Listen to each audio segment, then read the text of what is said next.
ние бяхме и в Лондон, терапии направихме и сега сме 2 пъти, първо в Кьон и сега в Франкфурт за снимка. Васил чок хиперактив, много е хиперактивен, удря си главата в стената, няма концентрация, няма към нищо, не иска нищо, не го влече нищо.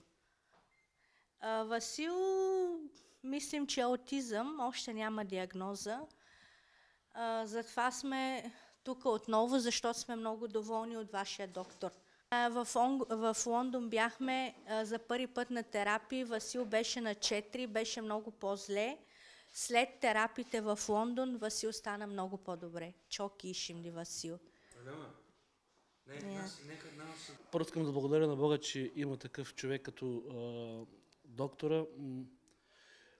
Както сина ми посещава тези терапии, абсолютно има голямо подобрение. Сега има концентрация, вози на турнетката, абсолютно дори намаля хиперактивността, но все още има с контакт с очите си, това е окей.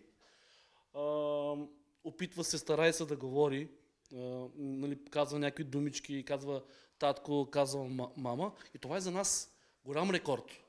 Просто успяхме с помощта на доктора. Благодаря на Бога пак, че има такъв доктор, че е полезен на целия свят. Yani bütün dünyaya. Просто нямам думи за доктора. И сега ще имаме още една терапия, 15 терапии ще имаме в Лондон. И се надяваме на Бога и на него, сина ми да може да оздравее и да бъде нормално дете.